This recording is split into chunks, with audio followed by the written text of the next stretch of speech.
जब आत्मा गुणों को धारण करते करते जी संपन्नता को प्राप्त करती है, भरपूरता, संपन्नता माना हर गुण हर शक्ति में भरपूर। जी तो जब संपन्नता को ग्रहण करती है तब वो संपूर्णता तक पहुंचती है। संपूर्णता तक पहुंचने के बाद फिर कोई भी चीज उसमें और नहीं ऐड की जा सकती।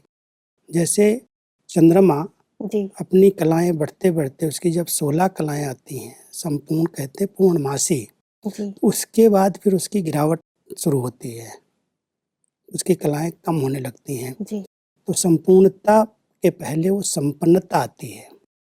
तो जब संपन्न बन जाती है आत्मा तो संपूर्ण कहलाती है। सब कुछ, सब शक्तियाँ, सब गुण, सब विशेषताएं जब उसके अंदर आ जाती हैं तो वो सतयुग के अंदर वो स्टेज हमारी आत्माओं की बनती है। फिर धीरे धीरे जन्म लेते लेते उनमें गिरावट आती है। जी तो परमात्मा हम सबको इस ईश्वरीय विश्वविद्यालय की पढ़ाई का एम ऑब्जेक्ट बताते हैं।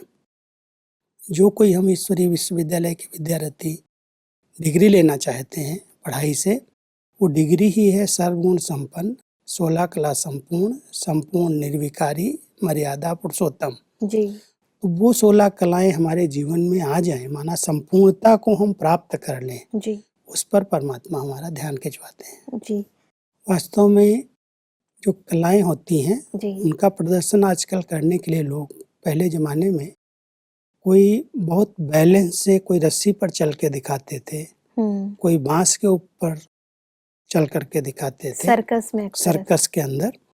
तो उसको कहते बहुत अच्छी कला दिखा रहे हैं, हाँ कलाबाज आए हैं हमारे जी यहाँ। तो परमात्मा कहते हैं कोई एक दो विशेषताएं हर एक के अंदर होती हैं, लेकिन तुम बच्चों को सर्व विशेषताएं, जो भी हमारी दिनचर्या शुरू होती है, उठना बैठना स्नान करना खाना पीना बोलना, सब में विशेषताएं हों। ऐसे लोगों को लगे कि बहुत विशेष आत्माएं हैं, अलग हैं, न्यारे हैं। तो जब सब विशेषताएं आत्मा के अंदर आ जाती हैं तो 16 कला संपूर्णता कहलाती है। 16 कलाएं कोई गिनती की नहीं है, जी लेकिन ये संपूर्णता की निशानी है। जी सब प्रकार की विशेषताएं, जैसे परमात्मा कह रहे हैं रोते हुए को हंसाने की कला। किसी के साथ बिल्कुल कोई मिक्स हो जाते हैं, जिसके साथ छोटे बच्चे के साथ बैठेंगे तो वो छोटे बच्चे जैसा व्यवहार करेंगे, बड़े के साथ बैठेंगे तो बड़े जैसा करेंगे।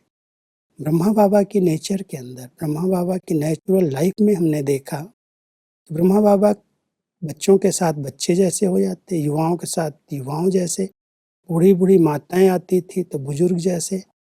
तो वो कला दिखाई देती थी उनके हर कर्म में। दादियों ने भी उसको फॉलो किया, जैसे लोग आए, जैसे बच्चे आए, बड़े आए, उनके साथ उसी तरह मिक्स हो जाना।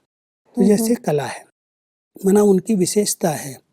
तो हम सब विशेषताओं में संपन्न बने तो हम संपूर्णता को प्राप्त कर सकते हैं। लोगों से अलग है, माना जो लोग कर रहे हैं इसमें न्यारापन है, अलौकिकता, जी जिसमें कोई लौकिकता नहीं है। अभी हम हंस रहे हैं तो हंसने में भी कोई ऐसी लौकिकता न दिखाई दे जिसके अंदर कोई दैहिक आकर्षण हो। जी तो वो कला थी। ब्रह्मा बाबा का मिसाल दे रहे हैं परमात्मा कि हर बात में कला। जैसे हमने मिसाल दिया है दादा का, दादा विश्वरतन का। जी वो कहते थे जोर से हंसना भी एक विकार है, मुस्कुराओ, जी जब मिलते हो बहुत प्यार से मुस्कुरा के बात करो, खिलखिला के नहीं हंसो।